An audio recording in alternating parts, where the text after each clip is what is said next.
नमस्कार साथियों, साहित्यशाला में आपका स्वागत है।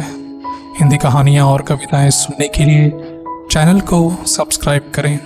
रामधारी सिंह दिनकर और राष्ट्रकवि कहे गए उनकी रचनाएं कालंजयी हैं। उन्हीं की कालंजयी रचनाओं में से आज एक कहानी उछला हाथी और गेहूं के खेत। एक किसान के दो बेटे थे, एक बाल बच्चे वाला और दूसरा कुंवारा।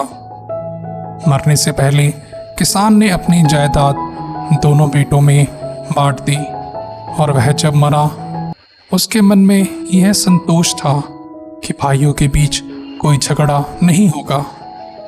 दोनों भाई मेहनती थे और दोनों ईमानदारी तथा दोनों के मन में यह भाव कटा हुआ था कि मैं चाहे जैसे भी रहूं, मगर भाई को आराम मिलना चाहिए। दोनों भाइयों ने रबी की फसल खूब डटकर उपजाई और बैसाख में दोनों के खलिहान गेहूं के बोझों से भर गए। तब एक रात छोटे भाई ने सोते सोते सोचा, मैं भी कैसा निष्ठुर हूँ, मेरे आगे पीछे कौन है कि इतना गेहूं घर ले जाऊं। हाँ, भाई के बाल बच्चे बहुत हैं, अच्छा हो कि मैं अपने खलिहान से कुछ बोझे उनके खलिहान में रखाऊं। इतना सोचना था कि कुंवारा भाई उठा और अपने खलिहान से 20 बोझे उठाकर उसने भाई के खलिहान में डाल दिए और फिर से आकर सो गया। और नींद में उसने सपना देखा, दोनों ओर गेहूं के लहलहाते खेत हैं और वह उनके बीच उजले हाथी पर चढ़कर घूम रहा है। और ठीक यही बात बड़े भाई के मन में भी उठी। उसने सोचा, मैं भी कितना स्वार्थी हूँ, अरे मेरे तो बाल बच्चे हैं, भगवान ने चाहा तो जब वे जवान होंगे तब मुझे बैठे बिठाए 2 रोटियां मिल जाए करेंगी, मगर मेरा छोटा भाई, हाय उसका तो कोई नहीं है।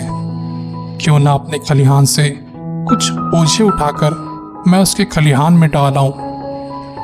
अन्न बेचकर 10 पैसे अगर वह जमा कर लेगा तो बुढ़ापे में उसके काम आएंगे।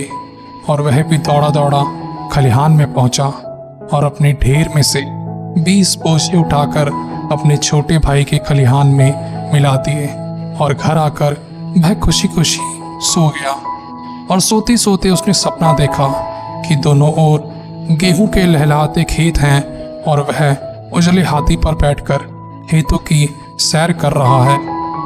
और भोर में उठकर छोटे भाई अपना खलिहान में पहुंचा तो यह देखकर दंग रह गया कि उसके बोझों में से 20 कम नहीं हुए। और भोर में उठकर बड़ा भाई खलिहान पहुंचा, तब भी यह देखकर दंग रह गया कि उसके बोझों में से 20 कम नहीं हुए हैं।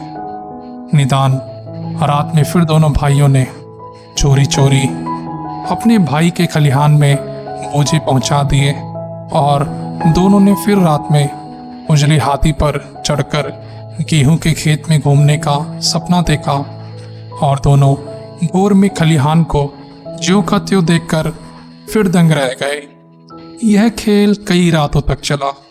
आखिर एक रात दोनों चोर जब अपने अपने खलिहान में बोझा उठाए भाई के खलिहान की ओर जा रहे थे, दोनों एक दूसरे से टकरा गए और दोनों ने बोझा फेंककर एक दूसरे को कसकर पकड़ लिया और दोनों आनंद के मारे रोने लगे। खलिहान में बोझों की संख्या क्यों नहीं घटती थी, यह रहस्य एक क्षण में खुल गया। और इसमें कोई संदेह नहीं कि यह आनंद आंसुओं में ही बोल सकता था।